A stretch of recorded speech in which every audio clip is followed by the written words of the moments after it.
Dans cette vidéo, je vous montre comment programmer les distances de recalage que l'on peut utiliser sur des rallyes de type VHRS ou des VHR du style Rallye Monte Carlo historique où on a le droit de faire des reconnaissances. Donc le but est de mémoriser tous les points de recalage physiques que l'on aura repérés au bord de la route. Donc tous les 100, 200, 300 mètres, même ça peut aller jusqu'à 500, 600, 800 mètres. Et tout dépend du profil de la route, on n'est pas obligé de recaler tous les 100 mètres. Donc le but est de mémoriser tous les points que l'on aura pris en reconnaissance. Donc mémoriser la distance, et je vais vous prendre un exemple qui est celui du Monte Carlo historique 2025, et c'est la spéciale numéro 12, Recoubeau-Gensac, et il s'agit de mémoriser tous ces points à partir du premier recalage, tous les points. Alors je ne vais pas les saisir tous, mais juste vous montrer comment on fait.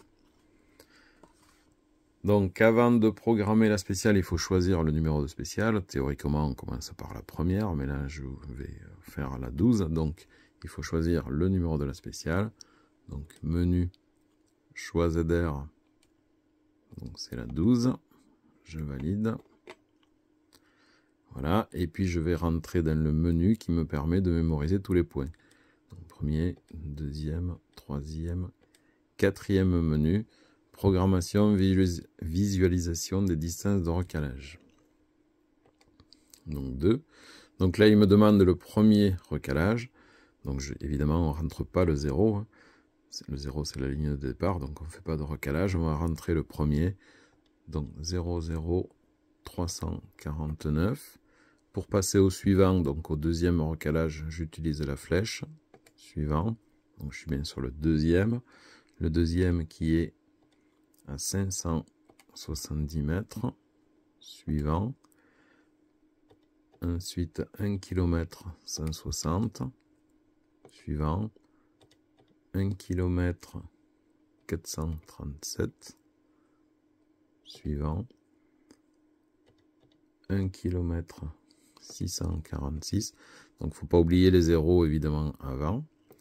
Si jamais je me trompe, là le prochain par exemple est à 2 km 070, si je tape 2 km 700, voilà, je me suis trompé, j'appuie sur C, j'efface et je recommence.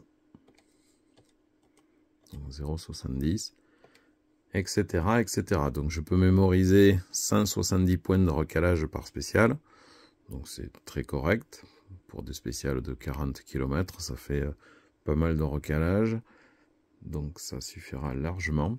Donc je vais jusqu'au bout, et lorsque je suis arrivé au bout, j'utilise la touche M pour revenir en arrière, et je repasse tous mes points pour vérifier si je ne me suis pas trompé.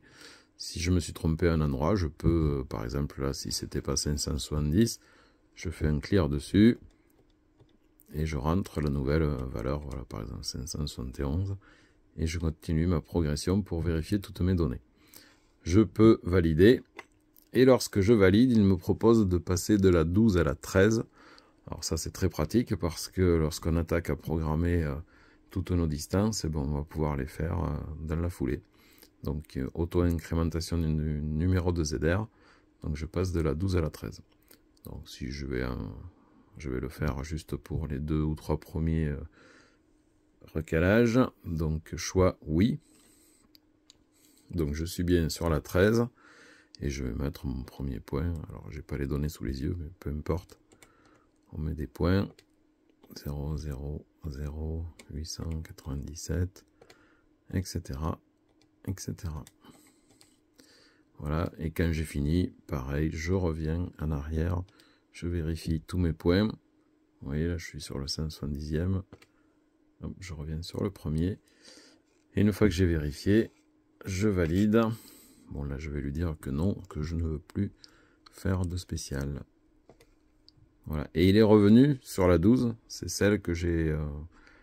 sur laquelle j'ai débuté la programmation, donc il revient toujours sur la première par laquelle on commence. Voilà pour la programmation des distances de recalage. Alors ces distances de recalage, évidemment, pour les utiliser, il va falloir les activer. Là, elles ne sont pas activées. On le voit parce qu'il n'y a pas la petite flèche qui est au milieu ici. Pour l'activer, on va dans le quatrième menu Et ici, je sélectionne recalage actif, 1.